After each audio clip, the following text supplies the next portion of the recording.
Um passeio em um dos principais cartões postais do Brasil terminou em tragédia para uma família holandesa. O barco virou no Rio Iguaçu, perto das cataratas, com 8 pessoas a bordo.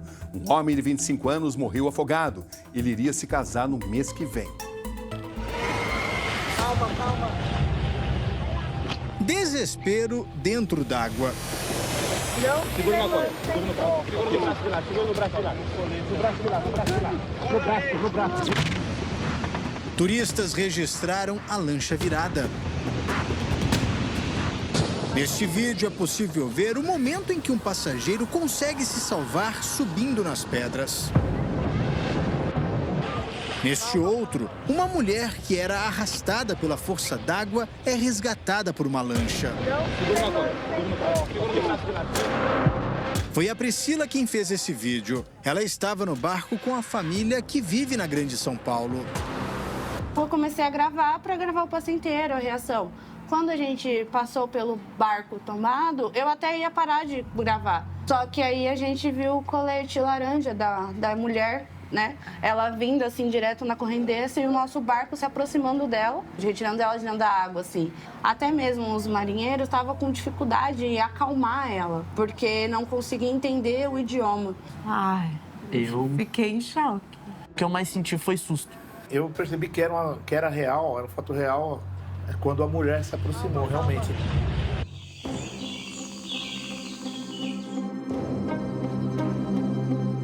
Esse caminho que a gente percorreu foi o mesmo feito pelos turistas holandeses na última terça-feira. A trilha, lá do início até aqui, tem aproximadamente 2 quilômetros de extensão.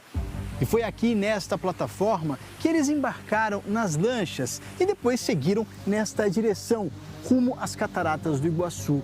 Um passeio que deveria durar pouco mais de meia hora. A viagem pelo Rio Iguaçu é cobiçada por quem vem conhecer a região. Os turistas são levados rio acima até chegar bem perto das quedas das cataratas, patrimônio mundial e uma das maravilhas da natureza. Mas o passeio não terminou bem para o grupo de holandeses. A embarcação com os 6 turistas e 2 tripulantes virou. 7 foram salvos com apenas alguns ferimentos. Mas um homem foi retirado da água desacordado e em estado grave. Ele foi levado direto para o local de onde o barco partiu. O turista holandês Mark Lensink foi socorrido e trazido de ambulância aqui para o Hospital Municipal de Foz do Iguaçu. Quando ele chegou aqui, ele foi levado direto para a sala de urgência e reanimação. Mas Mark não resistiu e morreu após uma parada cardiorrespiratória. Mark tinha 25 anos e estava no Brasil com a família da noiva. Eles se casariam no fim do mês que vem. Literalmente. Priscila, que gravou a turista holandesa sendo resgatada, é filha do bombeiro da reserva que também estava lá e ajudou na reanimação do Mark, ainda dentro de um outro barco. A maior dificuldade ali, cara, foi se posicionar para fazer a massagem. A turista que gravou esse vídeo, que mostra um homem na pedra, também estava com a família. E ela só soube da gravidade do acidente quando chegou na plataforma. Karen trabalhou como técnica de enfermagem por 10 anos e viu as tentativas de reanimação de Mark na plataforma, mas ainda dentro do barco. Eu pude observar, por entender um pouco de primeiros socorros, que a massagem não estava sendo feita corretamente. Quando você precisa realizar uma compressão, precisa ser numa plataforma rígida, precisa ser em algo duro, para aquilo ser efetivo. Karen diz que a primeira maca só foi trazida depois de quase 20 minutos. Durante todo esse tempo, o homem ficou desacordado e recebendo os primeiros socorros.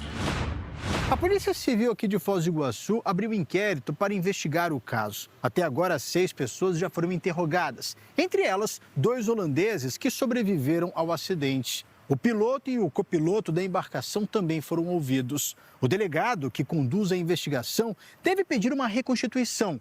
Ele quer entender como foi que o barco virou. Segundo a polícia, o que se sabe até agora é que a lancha estava com apenas 8 pessoas. O piloto, o copiloto, Mark Lensink, a noiva, o pai e a mãe da noiva, a irmã dela e o namorado da irmã. Os turistas disseram que estavam na parte da frente da lancha e no momento em que se aproximavam da primeira queda d'água, foram surpreendidos por uma forte onda que chegou pelo lado esquerdo. Segundo eles, foi isso que fez a lancha virar. Nós apuramos na investigação que os passageiros estavam na parte da frente da embarcação, o que pode ter gerado um desequilíbrio com o peso muito para frente e feito com que a onda facilitasse ter virado a embarcação. Calma, calma. Nos depoimentos, as vítimas contaram ainda que Mark sabia navegar e nadava muito bem. O Mark pratica polo aquático e era, conforme relatado pelos familiares, o mais forte do time. E também lá nos Países Baixos, que é o país deles, disseram que todos têm muita cultura de natação, de água, de mar. Ou seja, todos naquela embarcação nadavam muito bem. E justo que talvez o melhor nadasse acabou indo a óbito. O laudo com a causa da morte deve sair em alguns dias. A hipótese trabalhada, né, a hipótese que a gente tem como provável é afogamento. Mas ratifico que é prematuro afirmar que a causa da morte foi afogamento sem que o laudo esteja pronto. Por se tratar de um turista de outro país, a identificação do corpo só foi feita com a ajuda da Interpol e do consulado holandês. O perito explica que a Polícia Científica do Paraná só trabalha com identificação oficial. Durante a investigação, o delegado responsável pelo caso identificou outro grave problema, que, segundo ele, pode ter contribuído para o acidente. Nós notamos uma falha nos protocolos de emergência, ou até mesmo uma ausência de protocolo de emergência, entendeu? Dada que é uma atividade inerentemente de risco, caso ocorresse algo pior, que é previsível que a embarcação virasse, o que seria adotado? Lá no âmbito da embarcação também teria isso, um protocolo mínimo.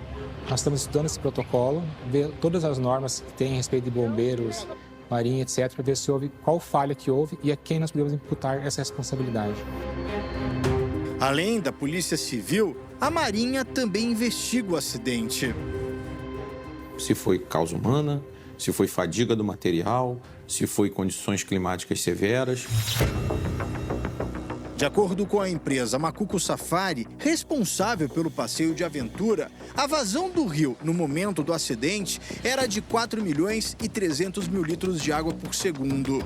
Quase 3 vezes a vazão média das cataratas, que é de 1 milhão e 500 mil litros por segundo, mas dentro do permitido para manter os passeios. Todo dia, como um protocolo, as equipes de todos os pilotos, elas fazem um primeiro reconhecimento, onde vão ser verificado vazão, a questão se há galhos descendo, a questão de visibilidade, se existe algum impeditivo. E no dia em questão, tinha todas as condições operacionais. Esse foi o segundo acidente com morte registrado neste período. O primeiro foi em 1999, quando um barco virou e 7 turistas chineses morreram afogados.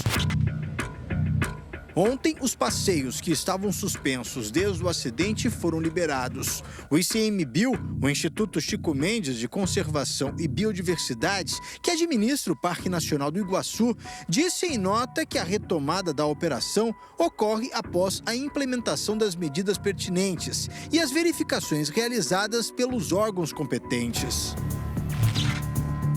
O corpo de Mark já foi liberado pelo IML do Paraná e deve ser levado para a Holanda, onde será enterrado.